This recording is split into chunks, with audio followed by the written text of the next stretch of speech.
Hey everybody, welcome back to Cartooning in Place. I am Mark Fiore, the cartoonist that does Drawn to the Bay, the daily cartoon at KQED.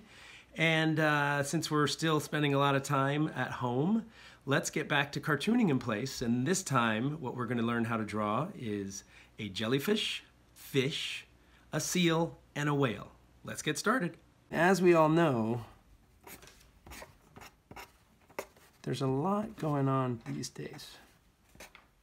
There's a lot of news happening in the world, a lot of people talking on TV about stuff like this, which we don't have to always talk about. Sometimes what I like to do is leave that kind of stuff behind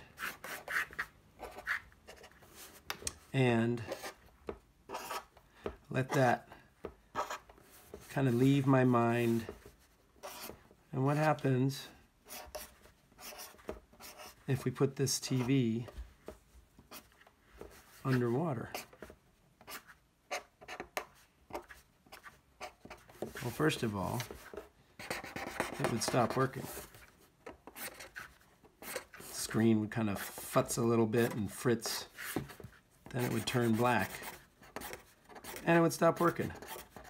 So let's do that today. And instead of focusing on what's on the TV, what's on the news, in the news, let's focus on these guys.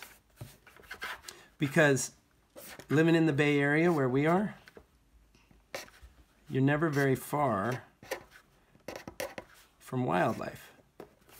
And some of the most fun wildlife to draw, I think, are things that are in the water. So let's do that this time. Let's draw stuff that's in the water. It can be a little jellyfish. Jellyfish are one of the easiest things to draw. So let's get a new piece of paper and keep going on that line.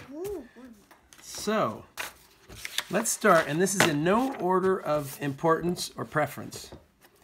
How would we draw a jellyfish? They're one of the most fun, easy things to draw. Just draw a blob, any sort of line like that. It can be any shape practically. And then you can do their tentacles. I don't know how many of you have been to the beach and touched a jellyfish that might have washed up on the shore, but they can be, you know, kind of any shape. And some of them have long kind of tentacles that wind around and make different shapes like that. Some of them are more organized like that. And since we're in a cartoon world, let's make a little face on this jellyfish. Let's make him a happy jellyfish. And we all know jellyfish do not have teeth.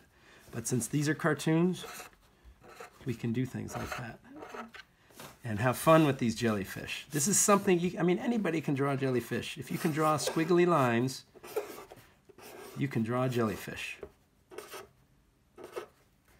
This guy, I probably shouldn't draw him with teeth. That's too far. There we go. That guy's got a little jaw. So you now know how to draw a jellyfish. It's one of the easiest, quickest things you can draw. Next, let's move on to something a little bit higher up the food chain. Let's just do a fish. And I'm not sure what kind of fish this is, but one of the easiest ways to start drawing a fish is just to make this kind of a aerodynamic shape like that, you know, where you can have a mouth on either end, really, but on this side, I'm gonna make it right over here. Make it a happy fish with our little cuteness lines. And then the tail. And one fun thing that you can do with the tail is you can do lines off the tail and make it like a really loopy fish with lots of like graceful little tendrils that come off those fins. And then our eye, you can put the eye up here, or we could put it way back here. One of the coolest fish that I've actually seen out here, beyond, outside the Golden Gate, is a sunfish, which go way, they get huge.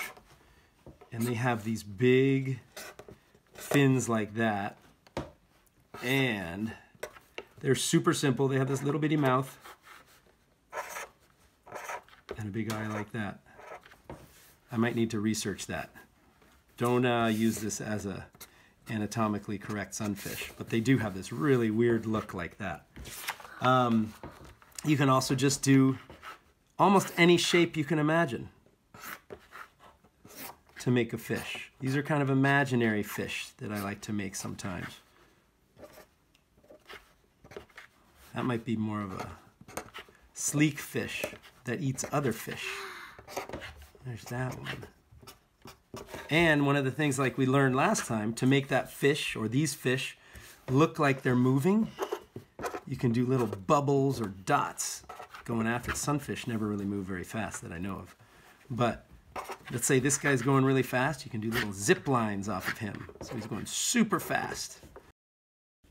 Now a seal, I'm trying to remember what their ears look like, but you can't really see their ears. So to draw one, so you just do a circle like that, kind of an oval shape. And then what I did here, you'll see, that's kind of messy ones. But what you can do to make it look like it's in water and more like a seal, it kind of will say seal more. You do a little circle like that. And that's your ripple. It's in the water. And then you could even go a little more extreme with the water, like that. And now we get into, like I said, our big doughy seal eye. Doe like a deer, like a big, huge eye. And then that nose. Their nose is actually more in real life. Like if this is an anatomical drawing, it's more like that. And then it goes down to their mouth. But this guy, it's cuter, I think, to make it like a little circle like that. And then you do those little, you have that little cut in between the nose and the mouth. Makes it more of a cute little guy, like that. And then you can do little whisker lines. So, the dog of the bay, which sometimes bites, but hopefully not that often. Now a whale, it's almost like like the top of a banana. Like that, like it's part of a banana, and you come down like that. And then it could be a humpback. Let's make this more like a humpback. So humpback whales tend to have really, really big front fins or flukes. And then when they come out, they do that big splash. And one of the things that you can draw on a whale that really makes it say whale, that like tags it as a whale, are these lines.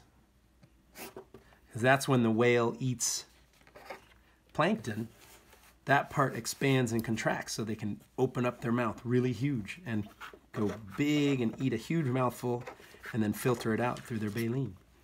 So that's our whale. It's another little creature, that big creature that we can draw around here. So from the super simple jellyfish to the huge whale, we have all kinds of critters around here in the bay. So if there's anything you would like to see me draw, or anything you'd like to learn how to draw yourself, or again, if you want to share some of the drawings you've been doing, send them in an email to cartoons@kqed.org. So thank you so much for cartooning in place. See you next time.